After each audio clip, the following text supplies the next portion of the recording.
Yeah, it's tough. It's frustrating to lose. I felt we played well for large portions of the game. We had a lot of good territory, some good chances. I think we, other than their goal, that was probably it in terms of clear chances they had. Also, it was an excellently overloaded, and the combination was really good.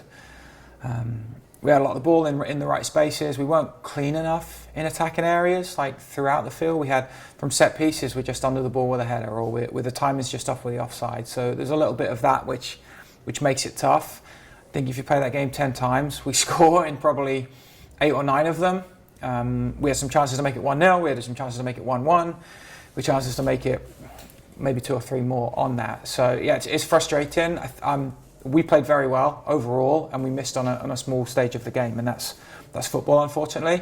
It happens at all levels. I am pleased with how we played. I'm pleased with the chances we created, and I think I've said it before the last couple of weeks. So individual moments can make or break it, and that's what we saw. You gave a debut to young Mr. Turner tonight, and also Conor Thomas had a first start, I think. Mm-hmm. Can you describe how you felt about their performances? Excellent. Colin was really good, played well. Surprised with how long he was able to last with the fitness and intensity of his pressing, his willingness to attack. Obviously had a great chance, helped us get into key areas as well.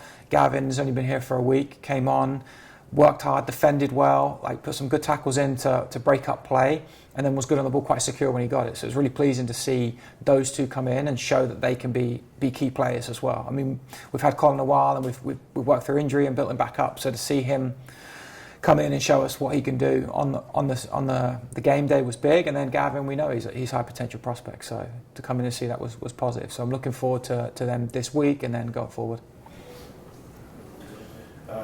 Any other positives from tonight that you can touch on? I mean, I think we made it very difficult for them. We had them under a lot of pressure. We saw them trying to waste time. We saw them trying to find other ways to shift some momentum and gain back. We want to put teams under pressure. We want to have the momentum. We want to create chances. We want to finish. So, like I said, minus 1 or 2 moments. It's not right to go any one individual's fault, because then you just go through on their team and say, well, if he had done this and he had done that, you can win the game anyhow. So we got in the right positions at the right times, and just some of the cleanliness let us down a little bit. We've been very clinical at the start of the year, and that helped us a lot. And maybe we were lucky at times with some of the finishing, and I don't feel we had any luck tonight as well. There's balls that bounce and they're just off of the back of the touch, or it's just come off the wrong part of the foot. You have the close offside calls, you have the balls dropping in the right areas. So there's a lot of positives from it. I don't want the emotion of losing and feeling so down, crappy about that last minute to impact it. We played really well, and I'm confident if we play like that every single week, we'll win a lot of games. As a segue then to the next game, which is a very tough one away to Philadelphia. Yeah. Is there anything in particular that you think the team needs to focus on to get the most out of that game? We've got to regroup and be back together, and obviously just get over this. We haven't got time to be hungover and frustrated from this game. I think when we played them last time, we played well and we created some chances. I think we had the offside goal that wasn't allowed, and we lost on penalties.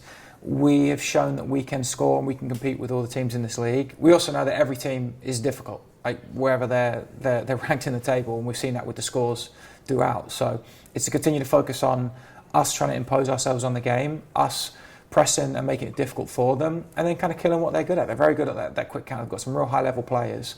So dealing with those, kind of taking them out of their comfort zone, and then allowing us to be us, and obviously finishing the chances that we create.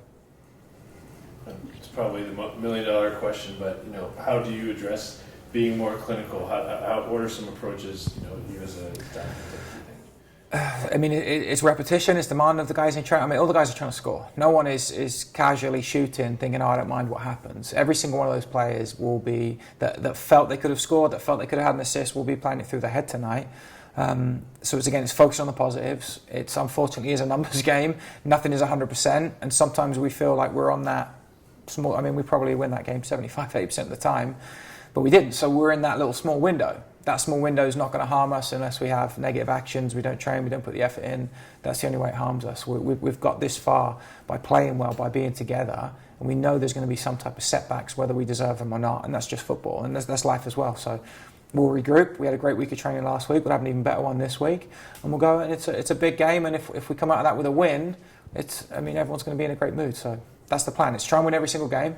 every single week. I know that won't happen, and at some point the game does become that last one that matters. So the plan is still the same. For fans for supporters who maybe don't get to see obviously the team, in detail the way that you do, what gives you hope about this group that you see? Just how resilient they are, right? You watch them through. We've had some tough moments from pre-season to the regular season, and the guys have never quit. I don't think there's a moment in the game when the guys have quit, whether they're winning, losing, and they've continued to have some type of output from it. Tonight, when we were 0-0, we were creating chances. When we went down, we could have easily fallen apart, and we kept going. So that tells me, I work with the guys every day. We've got a bunch of fighters on the team that want to play at a high level. We have won 8 games so far. We won 9 last year. There's games that obviously we've been a little bit fortunate with, but we have relied on big moments of players, and that is part of it. And we'll continue to. We will win games based off big moments of the guys we've got, and that's what they're here for. And then they train hard, they play hard. It sucks to lose and feel like this. You just want to get back in training and go, but we need to sleep off some of the heat, and then that's it. So I'm confident that with the remainder of the games left, we're going to play well, and I feel we can beat any team in the league. That we know they're all difficult, but we have moments when we're on our game. We have the players that can do that for us. So, speaking of players, you got a lot of really good offensive players. Is it tough deciding who gets in and what time and all that stuff? Yeah, it's very tough. I mean, there's a lot of things that go into it, so it's difficult to pick who's going to go that game. And it would be silly to say, well, if this guy was in, he would have scored that. That's not how football works. So, I'm pleased with the effort the guys put in when they start the game, when they come off the bench. I'm pleased with the guys on the bench. They're up there on their feet. They're fighting. They want to win. Everyone is collective and together. We get frustrated. They harden each other, which is good. I think that's a sign of a good team. They're hard and they're demanding. But yeah, we've got good players. We've got good defenders. We've got good midfielders. We've got good forwards. We've got 3 excellent goalkeepers as well. We have depth, and sometimes it just doesn't work out, unfortunately.